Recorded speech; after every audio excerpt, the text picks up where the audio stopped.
Hello, this is Gayle Palmer, the osteopath and master NLP practitioner at the Living Elements Clinic in Chichester. And today's topic is all about vitamin D3 and how it is such an essential vitamin to have in enough quantities in your diet or as a supplement to help stave off a huge variety of symptoms. And diseases, in fact. So I just thought I would go through a few of the known deficiency side effects, and you might be surprised by some of these. Now, bear in mind that it is a vitamin, so it often works in conjunction with other vitamins, minerals, etc. Rarely does it work in absolute isolation. So if you are looking at supplementing your vitamin D intake, then please make sure that you have the other vitamins and minerals in your diet or as supplements to help you take up enough vitamin D3. And I will speak about that a bit later. So first of all, did you know that a deficiency in vitamin D3 can cause head sweating, especially in infants and teenagers, as they are growing so much? There's so much metabolic activity in those areas. But it can cause head sweating in adults too. It's quite an interesting sign for vitamin D3 deficiency, not necessarily related to female sexual hormones and the menopause. Night sweats, also another sign of vitamin D3 deficiency. Again, quite common in children. But third symptom, mood swings. You're getting a theme here, aren't you? So mood swings can be caused by effects to the adrenal glands, which sit just above the kidneys, the pituitary, right up here, and your third eye, and the hypothalamus, which dangles just below the pituitary gland. They are all implicated in vitamin D3 metabolism. And definitely, if there is a reduction in vitamin D3, there's a much increased cortisol hormone reaction, and that speeds up all your metabolism and tends to lead to anxiety and panic attacks, another side effect for vitamin D3 deficiency. Another sign or symptom is a feeling of being unproductive and procrastinating a lot. This tendency towards procrastination has lots of different causes, but it's particularly mediated in the brain by a particular nucleus, the nucleus accumbens, and it's also associated with addictions and how the dopamine system works, the reward system in your body. So again, is particularly implicated in those with autistic traits and signs, ADHD, ADD, etc. Panic attacks, I'll go back a little bit because they're kind of all related, and you see how this is all such a related area. Panic attacks are usually mediated by another part of the brain, the amygdala, but there will be crossovers between the different nuclei and the functions that they specifically work towards. One that's quite a vague symptom, really, achiness, particularly in the low back or the pelvis or the upper hips. There's a dull pain, and typically the client describes it as inside the bones. This can be a symptom of osteomalacia, which is a vitamin D deficiency actually in the bone itself, and it causes massive bone degradation. It's uncommon, it is really uncommon, because you have to have a severe form of vitamin D3 deficiency. But there is a chronic subclinical version which is way more common.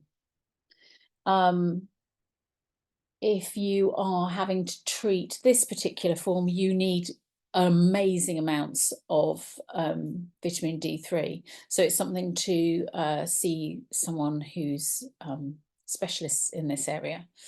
And also the achiness can lead to decreased muscle strength because the controls for the calcium and magnesium balance needed for muscle contraction and actually relaxation all requires vitamin D3. So if there's an imbalance in vitamin D3, the contractile elements and relaxative elements in the muscles, which are mediated by magnesium, cannot get taken up from your diet. And that also implicates the problems with calcium itself and bone degradation. So those are some pretty horrendous symptoms, aren't they, really? General stiffness, particularly knees, fingers, due to the cartilaginous and collagen effects of reduced vitamin D3 is quite common, and chronic fatigue syndromes, because the mitochondria, the little multiplying organelles in the cells themselves, have issues. So there are less mitochondria if there's less vitamin D3, and this has an immune connection, resulting in viruses coming out of remission, particularly the Epstein-Barr virus. And this leads to, you guessed it, the fatigue. And often by treating with high-dose vitamin D3, the Epstein-Barr virus is able to go back into a quiescent period, and the chronic fatigue starts to resolve. Again, perhaps not unsurprisingly, with what I've said before, you can also have reduced mental facility. So sluggish thinking, slightly confused thinking, because the vitamin D3 is important in neuronal communication. If there aren't as many synapses working properly, thought processes don't happen, and so your whole thinking system slows down. And you can see this particularly in the elderly. And then perhaps last but not least, finding it difficult to be satisfied having eaten food. So there's a chemical in food called leptin, and it tells the brain that you're full, satiated. It also works in conjunction with insulin, and if there's a deficiency of vitamin D3, the insulin effects are less efficient, and it helps to decrease the amount of energy that you get into your cells as well. So that's a bit of a nightmare scenario if you are already struggling with your weight along with malnutrition. Bear in mind, vitamin D3, probably, even in this country, most of it should come from the sunlight hitting our skin, giving us a nice tanned tone to our skin, but it produces vitamin D3 at the same time during the winter. So actually from September through to about April, we are very unlikely to be able to produce enough vitamin D from sunlight exposure. So it's increasingly important to supplement with a good D3 supplement. And you also have those taken up properly and work with other parts of the system to make sure that you have vitamin B6, zinc, and diet or supplements. So vitamin D3, chemical functioning is complex. It has a wide variety of effects throughout the body, and it is easy to resolve, which is great for us, but you just need to know what you need to do and what sort of levels you need to take, because it might vary. When you get into malabsorption syndromes, even if you're taking a high dose supplement, doesn't mean to say that you have enough ability to absorb it in your body. So, and it doesn't work until it gets into your bloodstream and the target organs that it needs to be working on. So I hope that that has been of service to you. You've got a better idea about why you should be taking vitamin D and some of the signs and symptoms to be looking out for in everyday life.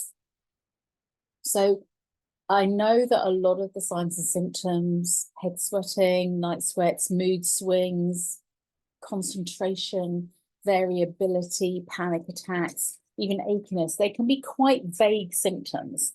I'm very well aware of that. And it isn't only vitamin D3 deficiency that may cause these symptoms, but it is something that should be considered, particularly if there's a couple of those symptoms going along concurrently.